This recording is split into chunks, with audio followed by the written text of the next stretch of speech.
নবী সাল্লাল্লাহু আলাইহি ওয়াসাল্লাম বলেছেন, রাতের বেলা তোমরা বাচ্চাদেরকে সন্ধ্যাবেলা ছেড়ে দিও না।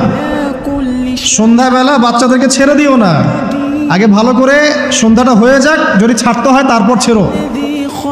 তারপর রাতের রাত যখন গভীর হবে তখন তোমরা এলোপাথালি ঘোরাফেরা করো না, রাস্তাঘাটে বনে জঙ্গলে ঘোরাফেরা করো না।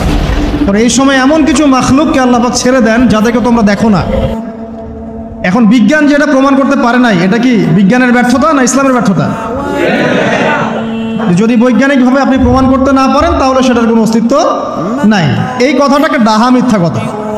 যদি মুমিন হতে চান তাহলে এই কথার উপরে এসে ইসলাম কবুল করতে হবে। যদি মুমিন মুসলিম হতে চান এই কনসেপ্টটার ঊর্ধ্বে এসে ইসলাম কবুল করতে হবে। আল্লাহ রব্বুল আলামিন এবং তার রাসূল যা বলেছেন সেটাই চূড়ান্ত সত্য, সেটা আমরা প্রমাণ করতে পারি বা না পারি, এটাকে অন্ধভাবেই বিশ্বাস করতে হবে। এটাই হচ্ছে একটা মৌলবাদী কনসেপ্ট। আর এভাবে ইসলামের মৌলিক বিষয়গুলোকে না মানলে কেউ মুসলিমই হবে না। কথা কি বুঝতে পারছেন? আচ্ছা, তিনি বলছেন রাতের বেলা এমন কিছু মাখলুক বের হয় যাদেরকে তোমরা দেখো না। দুষ্ট জিন বের হয়। কি বের হয়? জিন জাতি নাই পৃথিবীতে? আল্লাহ পাক সূরা জিন নামে একটা গোটা সূরা নাজিল করেছেন, করেন নাই? হাফেজ আছে না এখানে মানুষ? কুল উহিয়া ইলাইয়া আন্নাহু ইসতামা'a নাফারুম মিনাল জিন্নি ওয়া ক্বালু ইন্না সামি'না কুরআনান আজাবা। জিনদের একটা দল কোরআন শুনে বলেছিল যে আমরা অদ্ভুত আজব একটা কোরআন শুনেছি। তারপর তারা গিয়ে তাদের কওমের কাছে ইসলামের দাওয়াত দেয়, ওই কওম ইসলাম কবুল করে। এটা নবী সাল্লাল্লাহু আলাইহি ওয়াসাল্লামের জীবনের সেই সময়কার ঘটনা, যখন নবীজি তায়েফ থেকে ফিরে আসছেন। তায়েফবাসী তাকে অত্যাচার করলো, তিনি নাখলা উপত্যকায় এসে নামাজ পড়ছেন, ওই নামাজের কেরাত শুনে জিনরা ইসলাম কবুল করেছে। সূরা জিনে আল্লাহ পাক এই কথা নাজিল করেছেন। তো আল্লাহ পাক যে বলছেন জিন জাতি আছে, আল্লাহ কি মিথ্যা কথা বলছেন?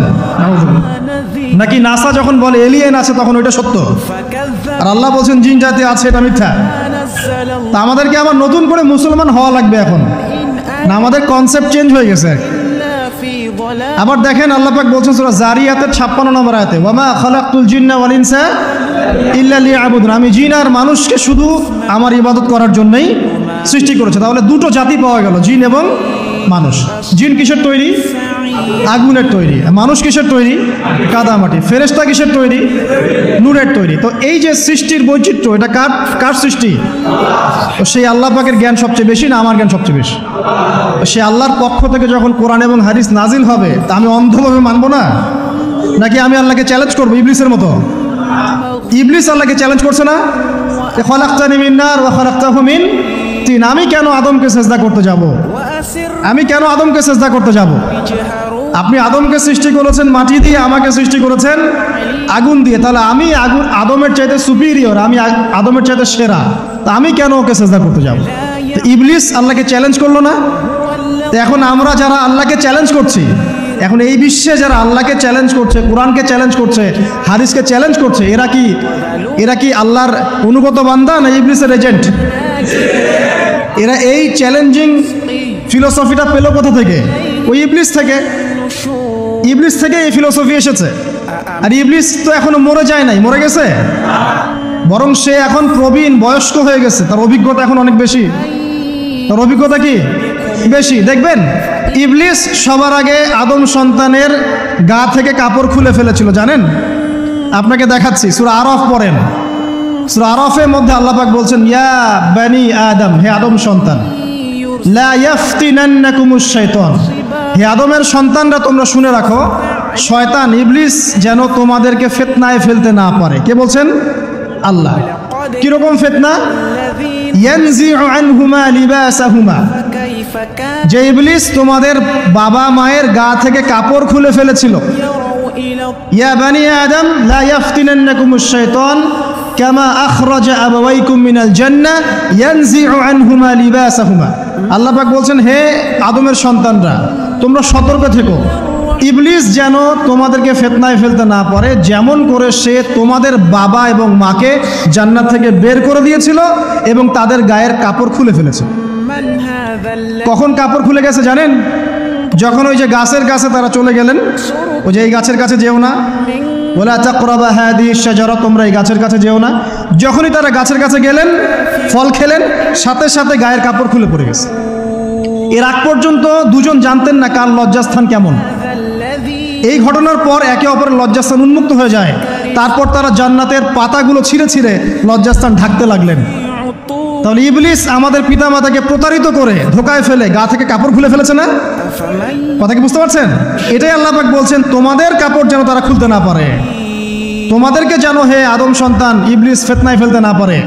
তাহলে এখন আপনি বলেন, এই 20 শতাব্দীতে এসে, 21 শতাব্দীতে এসে যারা মুসলিমদের গা থেকে কাপড় খুলে ফেলতে চায়, এরা কার এজেন্ট? এরা কার এজেন্ডা বাস্তবায়ন করছে? প্রমাণ হিসেবে কি আমি নিজের মন করা কথা বললাম, না কোরআন থেকে দলিল দিলাম? কোন সূরা? সূরা আরাফ এর প্রথম 3টা পৃষ্ঠা পড়েন, ডিটেইলস লেখা আছে। আর আল্লাহ পাক বলেছেন, ওয়ালাকাদ ইয়াসসারনাল কুরআন লিযিকরি ফাহাল মিন মুদ্দাকির। কোরআনকে আমি বোঝার জন্য একদম সহজ করেছি, যে কেউ কোরআন বুঝতে পারবে ইনশাআল্লাহ। খালি পড়ে দেখো, ফাহাল মিন মুদ্দাকির, কেউ কি আছো কোরআন উপলব্ধি করবে? তো কোরআন বুঝতে হবে স্বচ্ছ মন নিয়ে। বিরোধিতা করার মন নিয়ে যদি কোরআন বুঝতে যান তাহলে আপনি বিভ্রান্ত হয়ে যাবেন। স্বচ্ছ মন নিয়ে, একটা কলবুন সালিম নিয়ে, আত্মসমর্পণের নিয়াতে আপনাকে কোরআন বুঝতে হবে। দেখবেন আল্লাহ আপনাকে হেদায়েত দিবেন ইনশাআল্লাহ। আল্লাহ পাক আমরা সবাইকে কোরআন বোঝার তৌফিক দান করুন। তো যেটা বলছিলাম প্রিয় ভাইরা, রাতের বেলা এই সব প্রাণী বের হয়, নবী সাল্লাল্লাহু আলাইহি ওয়াসাল্লাম বলেছেন, অতএব আপনাদের বাচ্চা যারা আছে এদেরকে সন্ধ্যাবেলায় বাইরে ছেড়ে দিবেন না।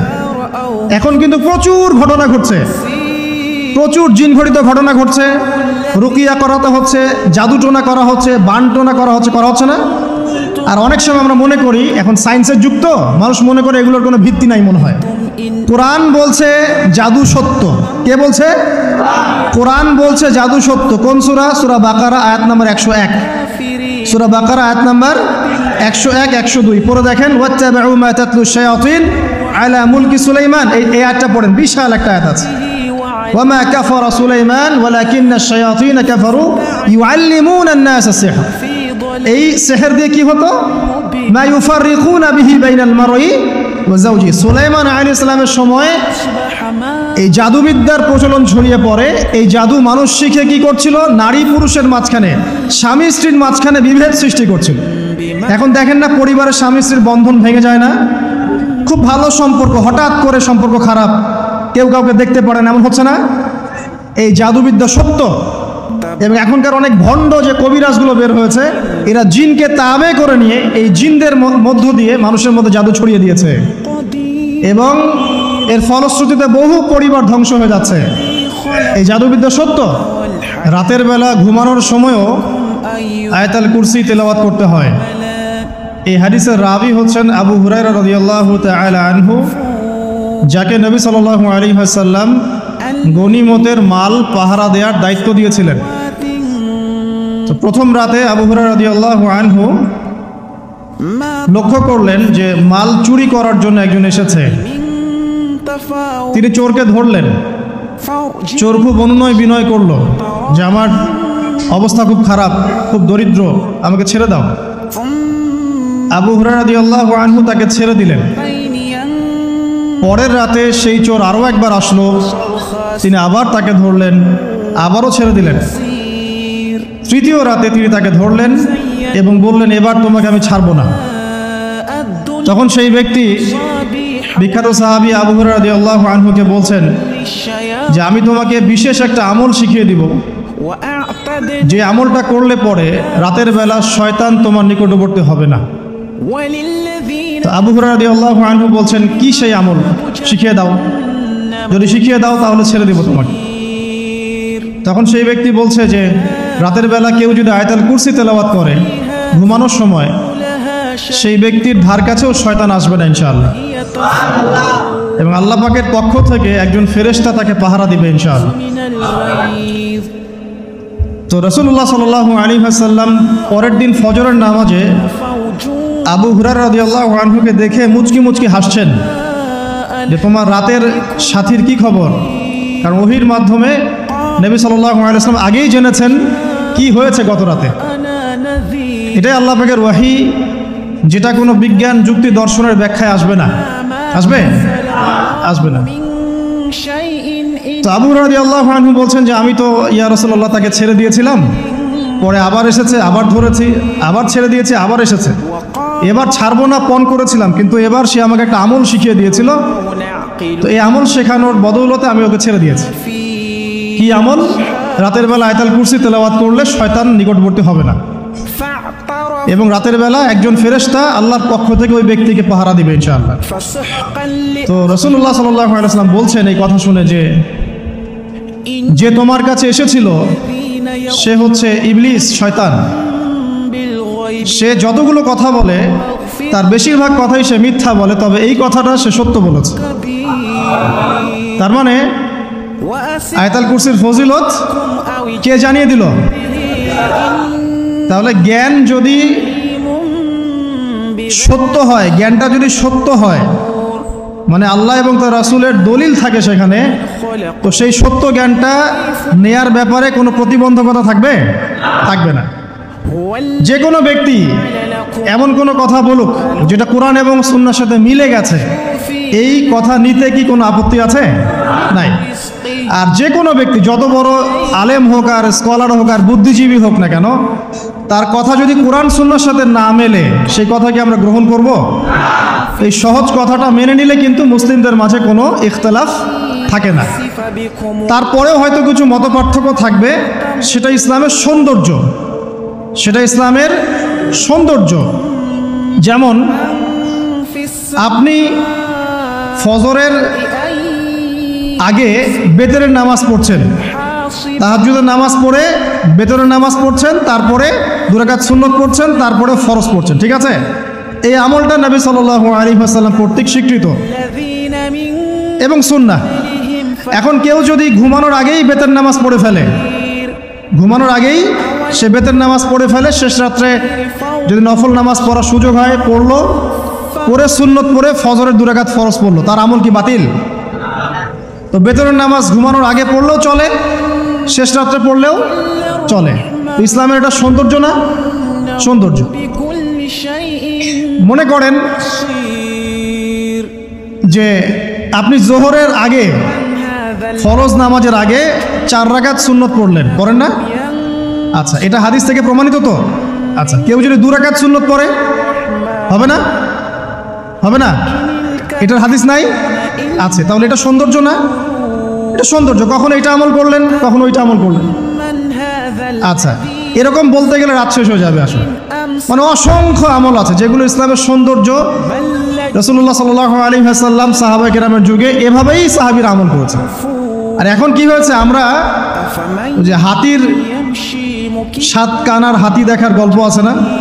কেউ বলেছে হাতি হচ্ছে খাম্বার মতো, কেউ বলেছে কুলার মতো, কেউ বলেছে হাতি হচ্ছে কি বলেন, এই যে কি সুচালু কিশোর মতো। আসলে পুরো হাতি সম্পর্কে এদের কারোই ধারণা ছিল না। আমাদের সমস্যা হচ্ছে আমরা ইসলামের অংশ বিশেষকে ফলো করি, এর বাইরে কিছু পেলে আমরা মনে করি সেটা আর ইসলামে নাই। তাই হয় না? আমি যতটুকু জানি বুঝি এতটুকু আমল করি, এর বাইরে যদি কোনো দলিল থাকেও সেটা মানার ব্যাপারে আমাদের আগ্রহ থাকে না। তখনই কিন্তু ইসলামকে নিয়ে আমরা এই যে দলীয়করণে চলে যাই, আর আস্তে আস্তে মুসলিম উম্মার ঐক্যটা নষ্ট হয়। ঐক্য নষ্ট হতে হতে আজকে কি অবস্থা এটা তো দেখতেই পাচ্ছেন। তো আগে ওই জায়গাটা শেষ করি। নবী করিম সাল্লাল্লাহু আলাইহি ওয়াসাল্লাম রাতের বেলা এই আমলটা করতেন। কি করতেন? আয়াতুল কুরসি তেলাওয়াত করতেন। আরেকটা গুরুত্বপূর্ণ আমল, সেটা হচ্ছে সূরা বাকারার শেষের 3টা আয়াত তেলাওয়াত করতেন। কয়টা আয়াত? কোন হাদিসে আছে 2টা আয়াত। এই যে 3টা আয়াত কোন হাদিসে, আবার কোন হাদিসে 2টা আয়াত। কেউ যদি 2টা পড়ে তার আমল কি বাতিল হবে? আর যদি কেউ 3টা পড়ে আরো ভালো, উত্তম। ঠিক আছে, তো শেষের 3টা আয়াত হচ্ছে লিল্লাহি মা ফিস সামাওয়াতি, এখান থেকে নিয়ে ফানসুরনা আলাল কওমিল কাফিরিন পর্যন্ত।